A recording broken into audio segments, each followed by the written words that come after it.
Welcome to my mini log. So ನಾವು ತಿಂಡಿ ತಿಂದ್ಕೊಂಡು ರೆಡಿಯಾಗಿ ಹೋಗಿದ್ದು ಎಲ್ಲಿಗೆ ಗೊತ್ತಾ? ಇದು ಬಂದು ಶಿವಲಪ್ಪನ ಬೆಟ್ಟ ಅಂತ. ಇದಿರೋದು ದೊಡ್ಡಹಳ್ಳಿ ಹತ್ರ. ದೊಡ್ಡಹಳ್ಳಿಯಿಂದ ಇಲ್ಲ ಅಂದರೂ 4-5 ಕಿಲೋಮೀಟರ್ ಬೆಟ್ಟದ ಮೇಲೆ ಹೋಗಬೇಕು. ಈ ಒಂದು ದೇವಸ್ಥಾನ ಇರೋದು ಬೆಟ್ಟದ ಮೇಲೆ. ಹಾಗೆ ತುಂಬಾ ದೊಡ್ಡದಾಗಿದೆ ದೇವಸ್ಥಾನ, ತುಂಬಾ ಚೆನ್ನಾಗಿದೆ. ಈ ಒಂದು ದೇವಸ್ಥಾನದಲ್ಲಿ ವರ್ಷಕ್ಕೆ ಒಂದು ಸಲ ಜಾತ್ರೆ ಕೂಡ ಮಾಡ್ತಾರಂತೆ, ತುಂಬ ಜೋರಾಗಿ. ಹಾಗೆ ನೋಡಿ, ಇವರೇ ಈ ಒಂದು ದೇವಸ್ಥಾನದ ಗುರೂಜಿ. ನೀವು ಯಾವಾಗಲೇ ಹೋದರೂ ಕೂಡ ಇಲ್ಲಿ ಅನ್ನ ಪ್ರಸಾದ ಇದ್ದೇ ಇರುತ್ತೆ, ಅನ್ನದಾನ ಇದ್ದೇ ಇರುತ್ತೆ. 24 hours ಇರುತ್ತಂತೆ ಅನ್ನದಾನ.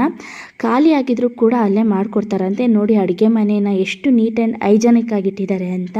ತುಂಬಾ ಕ್ಲೀನಾಗಿಟ್ಟಿದ್ರು. ದೇವಸ್ಥಾನ ಕೂಡ ತುಂಬಾ ಕ್ಲೀನಾಗಿದೆ. ಸೊ ನಾವು ದೇವಸ್ಥಾನ ಎಲ್ಲ ತಿರುಗಾಡ್ಕೊಂಡು ಹೋಗಿದ್ದು ಪಕ್ಕದ ಹಳ್ಳಿಗೆ. ಯಾಕಂದರೆ ಇಲ್ಲಿ ಪ್ಯೂರ್ ನಾಟಿ ಕೋಳಿ ಸಿಗುತ್ತೆ ಅಂತ ಹೇಳಿದ್ರು. ಹಾಗಾಗಿ ತೊಗೊಬರೋಣ ಅಂತೇಳಿ ನಮ್ಮ ಅಂಕಲ್ ಕರ್ಕೊಂಡು ಹೋದರು. ಸೊ ನಾವು ನಾಟಿ ಕೋಳಿನ ತಗೊಂಡು ಮನೆಗೆ ಬಂದು ಅಡುಗೆ ಮಾಡ್ಕೊಂಡು ತಿಂದ್ಕೊಂಡು